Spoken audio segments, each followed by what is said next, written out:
Hey everybody, Maction here, and I woke up to a rather interesting email in my inbox. We all know that it's very important to keep a tight control on where our data goes. Somebody sent an email to me. Well, what they did was they told somebody that my email address was their email address. I didn't think I had enough interest in me that I would start getting other people's email. A business sent me an email destined for another guy. Let's call him Dan.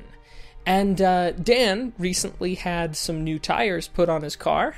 Good for you, Dan. Good show, good show. But those tires came with some additional information because I got a receipt. What I learned was his name, his address, his license plate number, which very easily led to other information about him, and additionally the credit card number that he used to pay for it. Anyway, I don't want to get too into it, but what you should understand is that I'm sure Dan didn't mean for that email to contain all of that sensitive information and come to me, but it did. And now I have enough sensitive information on him to commit credit card fraud. Not that I'm going to. I know there are all those services you sign up for every day, and you don't want all that spam to be coming to your inbox. Well, sometimes that can have some pretty hefty consequences. Dan, if you're watching, then don't worry. I have no intention of leaving you holding the bag. I'm going to give you all just a quick lesson in some of the things that you can do to actually not lose control of your information, but at the same time not have it bother you.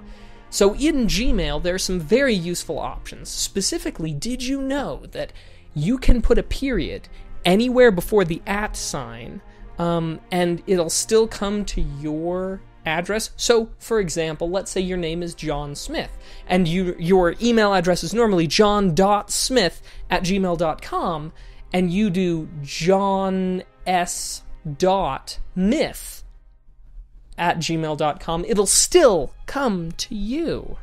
Now, this is very useful because you can actually very easily filter those emails that are coming in by the email address that they were sent to. And even though it's still you, you'll notice if you look, there's even in parentheses, yes, this is you. It's still coming to your inbox, but you can filter it by that. So, no need to even pick up an additional email address. Just put a period in there and automatically filter it to something else like promotions or spam, or even just straight up delete it.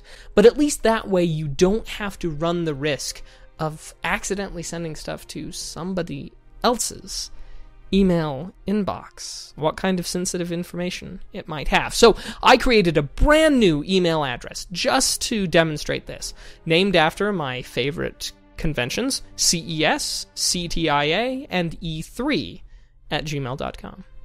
And so I went ahead and threw that all together. First thing, of course, send an email to that address. Next thing, send an email to ces.ctiae3@gmail.com.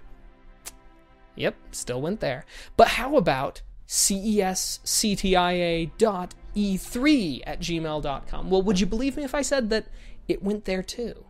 That's right. All of them went there, and I was able to filter them easily through the filters that Gmail allows you to do. Heck, I could have even forwarded it to some other email address if I wanted. So the point here is that every single day we find out more information about how our private lives are just less private than we thought there were. You should also be worried and concerned about the information that you yourself are just throwing out there because you don't want spam or you don't want promotional offers. Now, once again, Dan, if you're watching, I have no intention of committing credit card fraud.